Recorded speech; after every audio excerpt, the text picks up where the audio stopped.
वंदे मातरम। जय श्री राम। नमस्कार। हमारे देश का कानून कभी कभी कुछ ऐसी विचित्र स्थितियां पैदा कर देता है कि शर्म भी आती है, संकोच भी होता है। लेकिन चूंकि कानूनी प्रावधान और कानूनी प्रावधान की खोजबीन के लिए फिर जो कानूनों के लिए और उसमें तलाशें की जाती है, उसको लेकर के बड़ी विचित्र स्थिति हो जाती है। ऐसा ही एक प्रकरण अभी आपने अखबारों में पढ़ा होगा। मुझे लगा कि चूंकि मैं लॉ का विद्यार्थी रहा हूँ, उस पर बात अवश्य करें और भारतीय संस्कारों की पैरवी करते हुए, भारतीय संस्कारों को ध्यान में रखते हुए। अरे दो व्यक्ति लड़े, कानून के पास में गए, कोई निपटारा हो गया, अन्य खेती बाड़ी के काम हो गए। दुनिया भर के बहुत सारे ऐसे होते ही रहते हैं।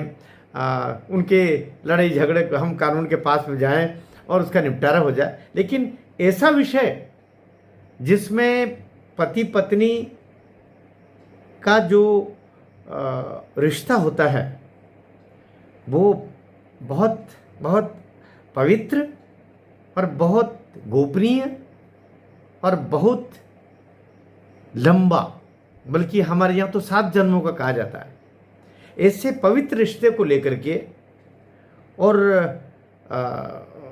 न्यायालय की सीढ़ियाँ चढ़ने का जो जो प्रयास हो रहा है, और उसको फिर आज आपने देखा होगा कि अखबारों में बड़ी बड़ी सुर्खियाँ उसकी बनी।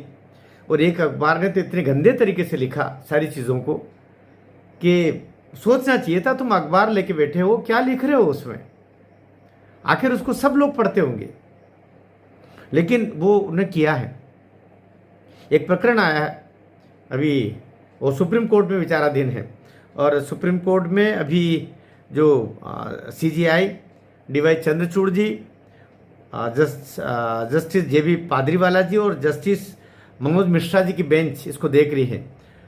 और इससे पहले वाली बेंच ने भी इसी पर विचार करके निर्णय दिया था कि पति पत्नी के बीच में जो अंतरंग रिश्ता होता है, मैं चूँकि कवि और प्रोफेसर रहा हूँ हिंदी का, तो मैं उस बात को उसी तरीके से कह सकता हूँ। मैं निर्लज्जता की भाषा मेरे पास नहीं है, लेकिन उसकी चर्चा होनी चाहिए। आप और हम सब अपने माता पिता के अंतरंग क्षणों के कारण आए हैं, ये सत्य है। लेकिन क्या वो इसका ढिंडोरा पीटते रहते थे? क्या वो ऐसे न्यायालयों के चौखटों पर गए होंगे? मैं प्रतीकात्मक बात कह रहा हूं। लेकिन अभी क्या हो रहा है? आप महिलाओं को अधिकार दीजिए, खूब दीजिए। हम पहले से हमारे ऋषि मुनि धरती की सृष्टि के आरंभ से आज तक उनको देवियां, माताएं, मातृशक्ति सब कुछ करते आए हैं। लेकिन इसका लाभ उठा करके कुछ स्त्रियां इसका अनुचित इस्तेमाल करती है, कानून का भी और हमारे श्रद्धा भाव का भी। अभी ये कि पति पत्नी के साथ में जो रिश्ता होता है, उस रिश्ते में वो ये कार्य नहीं कर सकता है। और अगर वो ऐसा सब करता है तो वो न्यायालय में जा सकती है और इसकी FIR कर दी, और मामला नीचे से होकर के और हाई कोर्ट से लेकर के सुप्रीम कोर्ट तक चला गया। क्या तमाशे हैं। और उसमें वकील लोग भी चूंकि सुर्खियां बनती है तो तैयार हो जाते ऐसे केसेस लड़ने के लिए। खूब मज़ा आता उनको, कई बल्कि कुछ महिला एडवोकेट भी शामिल हो जाती है इसमें।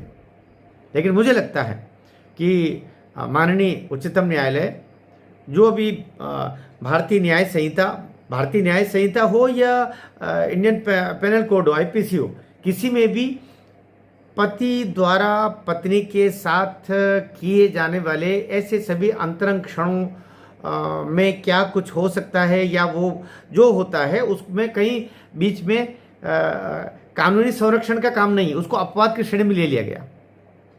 लेकिन भाई लोग उसको लेकर के भी पहुंच गए। कोई एक आध ऐसी देवी वहाँ पहुंच गई। देवी क्या बोलना चाहिए उनको, क्यों देवी होती तो ऐसे काम न करती। वो पहुंच गए वहाँ पर, और कानून भी बराबर अपने आपने सभी कलम पेन लेकर के और वहाँ पर बहसें हो रही है। अरे कानून के रखवालों, न्याय मंदिर में बैठे हुए न्यायाधीशों, हाथ जोड़ के निवेदन है, बेटियां वो कलकत्ता के अस्पताल में उसके साथ क्या किया, आपके दिल्ली में बड़ा कानून बना करके छोड़े थे, क्या हो रहा है। और पति पत्नी के बीच में फिर आप कानूनी अपने चुग्गा और पेंचिस लेकर के पहुंच रहे हो। इसलिए मैं चाहूँगा उन सुप्रीम कोर्ट ने तो केवल अभी अभी विचार में है और उसको वापस लौटाया भी है। उन्होंने कहा कि ये पति पत्नी के बीच के रिश्ते में वो पति ने ऐसा कर दिया तो क्या ये पति को अधिकार था, क्या पति ने उस टाइप से कर दिया तो उस, अरे ये चीज़ें सभी पर्दे के भीतर रही है। हज़ारों हजार लाखों ये आदिम युग से आज तक सब होता आया है और इनको सब पर्दे के पीछे इनको सुलझा भी लिया जाता है। उनको ला करके चौराहों पर उनके निर्णय नहीं किए जाते हैं। इसलिए न्याय के देवताओं से निवेदन है, आधुनिक न्याय के देवताओं से निवेदन है कि इस चीज़ को तो कम से कम छोड़ दें, परिवारों को तोड़ने का काम न करें। एक वो कानून, क्षमा करना, कि पिता की संपत्ति में लड़की का भी हक है। लड़की का हक अगर वो अविवाहित रहती या उसका भगवान न करे उसका विधवा हो जाए, ऐसी कोई बात है और उसका हक देने की बात थी, तब तक तो बात ठीक थी। लेकिन विवाहिता कन्याओं को भी समान, लड़कों के समान पूरा पिता की संपत्ति में अधिकार होगा। इस आपके कानून के कारण भी बहुत सारे परिवार और भाई बहनों के रिश्तों के बीच में दरारें आ गई है। परिवारों के भीतर ही भीतर द्वेष पल रहा है। जहाँ पर अकेला लड़का है, अकेली एक बालिका है, दो बालिकाएं हैं, आपस में हो जाएगा। लेकिन जहाँ भाई बहन हैं वहाँ पर कितने फजीयतें हो रही है आपके उस कानून के कारण। क्योंकि उस जो विवाहिता है वो तो अगले परिवार में गई है, वहाँ भी उसके पति की संपत्ति और ससुर की संपत्ति में मिलेगा ही सही। अब वहाँ का निपटारा करेंगे कि यहाँ का निपटारा करेंगे कि कहाँ का निपटारा करेंगे। परिणाम ये हो रहा है कि परिवार टूट रहे हैं। और छोटे से जैसे ही भाई बहन का जो पवित्र रिश्ता था, जो भाई अपनी बहन के लिए जान दे दिया करता था, जैसे ही उसको ये समझ में आता है तो मन में कहीं ना कहीं विषबेल पनपना शुरू हो जाती है। चलिए वो उस पर भी किस दिन एक वीडियो में बनाए कानूनी दृष्टिकोण से। लेकिन ये भी काम सुप्रीम कोर्ट ने किया है, जिसकी दिक्कत है। मैं एक बेटी का बाप हूँ, तब भी कह रहा हूँ, बेटी बेटे दोनों का बाप हूँ। लेकिन मुझे लगता है कि ये न्याय संगत ये भी नहीं है। ठीक है, इस तरीके से अभी जो ये सुप्रीम कोर्ट के पास में पहुंचा है कि वो पति पत्नी के बीच में जो आपसी रिश्ता होता है, जिससे इस संसार में संतति आती है, या कि उनके आपस के जो अकेले का रिश्ता होता है, उस रिश्ते के बीच में भी इस तरीके से करें तो ठीक, इस तरीके से नहीं करना है और ये कानून में आएगा। इन चीज़ों से आपको दूर होना चाहिए।